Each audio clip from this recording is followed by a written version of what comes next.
Dear students, welcome to Merchant Engineering College Electrical Department. We discuss about the electrical circuit analysis, semester 3, GTU chapter 4 now. Okay. Chapter 4 name is electrical circuit analysis using the Laplace transform. એટલે કે તમને એવું લાગે કે sir આ તો મેથ્સનો topic છે Laplace transform. Yes, આપણે લાપ્લાસ ટ્રાન્સફોર્મનું આપણે ઇલેક્ટ્રિકલ સર્કિટ એનાલિસિસમાં પણ એટલી જ એપ્લિકેશનો છે. તો આજે આપણે લાપ્લાસ ટ્રાન્સફોર્મની શરૂઆત કરીએ. તો Laplace transform analysis in circuit application. તો સૌથી પહેલાં વાત કરશું આપણે કે state the procedure to obtain the solution of a network using the Laplace transform technique and state the advantage over the classical method. એટલે કે આપણે લાપ્લાસ ટ્રાન્સફોર્મ મેથડ કેમ વાપરવી જોઈએ, ઓકે, આપણા ઇલેક્ટ્રિકલ સર્કિટ એનાલિસિસમાં એના વિશે વાત કરશું. તો derive the first order or second order differential equation using the initial condition. તો સૌથી પહેલાં આપણે શું કરશું કે આપણે ઇનિશિયલ કન્ડિશનનો ઉપયોગ કરીને આપણે પેલું ફર્સ્ટ ઓર્ડર અને સેકન્ડ ઓર્ડર જે ચેપ્ટર 2માં આપણે શીખી ગયા એ રીતે આપણે ફર્સ્ટ અને સેકન્ડ ઓર્ડર ઇક્વેશનો આપણે લાવીએ છીએ. Transform the time domain integration equation into the algebraic equation in S. હવે આપણે જે ઇક્વેશનો જે લેતા હતા એ ટાઈમ ડોમેનમાં હતી, એટલે કે di/dt હતું, di/dt² હતું, મીન્સ કે એનો ડોમેન કયો હતો? ટાઈમ ડોમેન હતો. હવે આપણે લાપ્લાસની અંદર લાવવા માટે લાપ્લાસનું ડોમેન છે એસ, ઓકે, એટલે એલ્જેબ્રિક ઇક્વેશન આપણે એસ ફોર્મમાં લાવવી પડે, એટલે કે ધ લાપ્લાસ ટ્રાન્સફોર્મ ડોમેનમાં લાવવી પડે અને એના પછી એના રૂટ્સ ફાઇન્ડ કરવા પડે. અને find the roots of the characteristic polynomial, એટલે કે જે ઇક્વેશન છે એના રૂટ્સ આપણે ફાઇન્ડ કરવા પડે. એના પછી next find the inverse Laplace transform from the transformation table two get the solution in the time domain. હવે કોઈ વખતે આપણને ઇન્વર્સ લાપ્લાસ લેવાનું કે જે તમારા મેથેમેટિક્સમાં ટોપિક આવે જ છે ઓલરેડી, ઓકે, તો હવે ઇન્વર્સ લાપ્લાસ લેવાનું કે તો ઇન્વર્સ લાપ્લાસ પણ આપણે લેવું પડે અને એ પણ આની અંદર આપણી ઇલેક્ટ્રિકલ સર્કિટ એનાલિસિસની જ એક એપ્લિકેશન છે, ઓકે. તો નાવ એડવાન્ટેજ શું છે? આપણે ક્લાસિકલ મેથડ જે di/dt વાળી વાપરતા હતા એના કરતાં આના એડવાન્ટેજીસ શું છે તો એની ચર્ચા કરીએ. તો એડવાન્ટેજની અંદર વાત કરશું કે it is a systematic and his the solution proceed in a routine way. એટલે કે આ કેવી છે? એક સિસ્ટમેટિક મેથડ છે અને આનું સોલ્યુશન છે એક રૂટીન વેથી પ્રોસીડ થઈ જાય છે. Initial condition R automatically consider in the specific transform operation. હવે આમાં જે ઇનિશિયલ કન્ડિશન આપણે લેવાની છે એ ઓટોમેટિક કન્સિડર થઈ જશે, સ્પેશિયલી ટેબલમાં જઈને આપણે વેલ્યુ પુટ કરવાની હોતી નથી.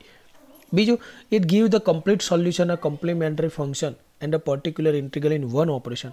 હવે જુઓ, આપણે પેલી ઇક્વેશનમાં બે વસ્તુ શોધતા હતા, એક પીઆઈ શોધતા હતા પર્ટિક્યુલર ઇન્ટિગ્રલ અને કોમ્પ્લિમેન્ટરી ફંક્શન સીએફ શોધતા હતા, ઓકે. જે અહીંયા એવું કરવાની જરૂર નથી, એક જ ઇન્ટરેક્શનથી આ બંને વસ્તુ મળી જશે. એટલે it give the complete solution, એટલે કે પીઆઈ અને સીએફ બંને અલગ અલગ શોધવા નથી પડતા, પર્ટિક્યુલર ઇન્ટિગ્રલ અને કોમ્પ્લિમેન્ટરી ફંક્શન બંને ભેગા જ તમને આન્સરમાં મળે છે, ઓકે. ચલો, તો હવે એક કામ કરીએ, લાપ્લાસ ટ્રાન્સફોર્મને ડિફાઇન કરી લઈએ. એની ડેફિનેશન શું આવે છે લાપ્લાસ ટ્રાન્સફોર્મની? તો જોઈ લો, the Laplace transform of the function F T. કોઈ બી ધારો કે કોઈ ફંક્શન છે એફટી, એનું લાપ્લાસ ટ્રાન્સફોર્મ કરવું હોય, ઓકે, તો એ એફટીને e−st dt વડે ગુણીને 0થી ઇન્ફાઇનાઇટનું ઇન્ટિગ્રેશન તમે આપો એટલે એ ઇક્વેશન થઈ ગયું મારા લાપ્લાસનું. તો આ રીતે યાદ રાખશું કે કોઈ બી એફટી છે અથવા કોઈ બી ફંક્શન છે એને e−st dt વડે ગુણીને 0થી ઇન્ફાઇનાઇટનું આપણે એને જો ઇન્ટિગ્રેશન આપીએ તો એ લાપ્લાસ ફોર્મમાં આવી જશે, જે અહીંયા તમને બતાવ્યું છે.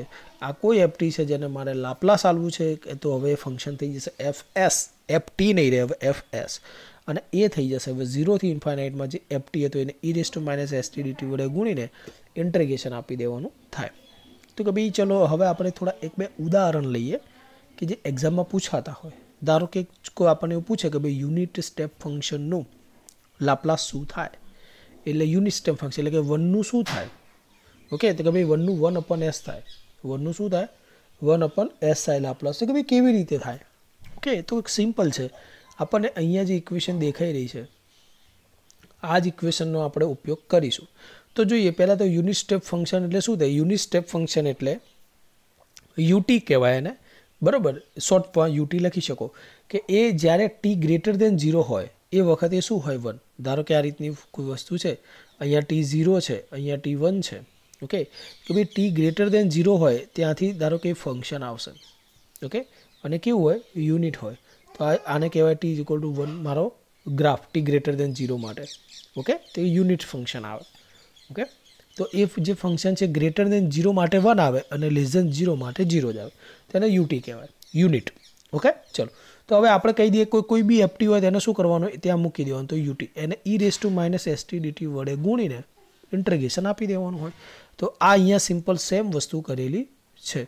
જો એફટીની જગ્યાએ શું લખવાનું કે ભાઈ યુટી, એફટીની જગ્યાએ શું લખવાનું યુટી, e−st વડે ગુણીને અહીંયા ઇન્ટિગ્રેશન તો સેમ આપવાનું હોય. યુટી બરાબર શું થાય છે મિત્રો 1, યુ બરાબર યુટી બરાબર ઇક્વલ ટુ શું થાય 1. ચલો એ 1 થઈ ગયું.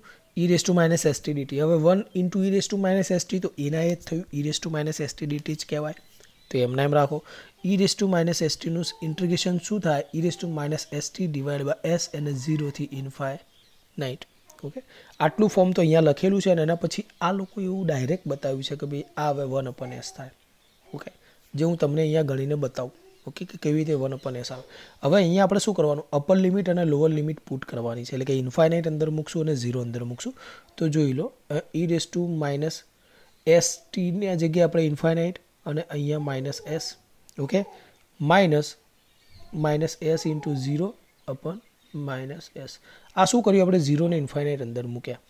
હવે e−s ઇન્ફાઇનાઇટ છે તો એને નીચે લખવા હોય તો -s e−s ઇન્ફાઇનાઇટ થશે.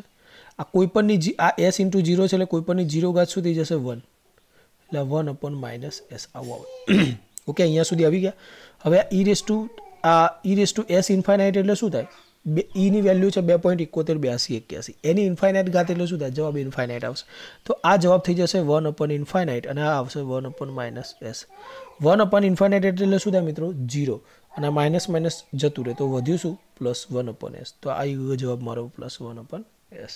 ઓકે, આ રીતે તમે હવે જાતે ગણશો એટલે તરત તમને આવડી જશે. તો યુનિટ સ્ટેપ ફંક્શનમાં યાદ રાખવાનું છે, પરીક્ષામાં ઘણી બધી વખત પૂછાય છે. એકચ્યુઅલી મેથ્સની બુકમાં બહુ બધા આવા ફંક્શન આપેલા હશે, આપણે અહીંયા એટલા બધા ફંક્શનની વાત કરવાની જરૂર નથી હોતી.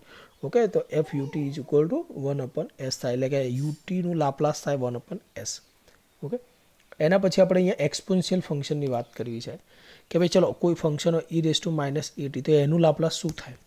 તો કંઈ નહીં, મેં તમને કીધું કોઈ પણનું લાપ્લાસ કરવું હોય તો એને e−st dt વડે ગુણીને એને 0 થી ઇન્ફાઇનાઇટનું ઇન્ટિગ્રેશન આપી દો. ઓકે, તો અહીંયા e−at ને e−st dt વડે ગુણીને 0 થી ઇન્ફાઇનાઇટનું ઇન્ટિગ્રેશન આપી દીધું છે. ઓકે, ચલો તો હવે શું કરશે 0 થી ઇન્ફાઇનાઇટ. હવે જો આ at અને ગુણાકાર છે એટલે ઘાતોનું શું થાય સરવાળો, પણ વચ્ચે માઇનસ છે એટલે -st. ઓકે, એમાંથી t કોમન નીકળશે, હા, તો t કોમન કાઢો અને માઇનસ પણ કાઢી દો તો a+s. હવે સારી રીતે લખી દઉં તો s વત્તા a આગળ માઇનસ કરી દઉં, અહીંયા t લખી દઉં તો જો આવી ગયું એના. ઓકે, સિમ્પલ છે. હવે e−s+at નું થાય શું થાય e−a ડિવાઇડ બાય માઇનસ, જે હતું એના જ.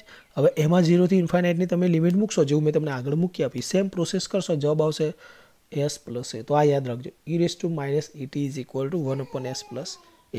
આવું એક ટેબલ છે.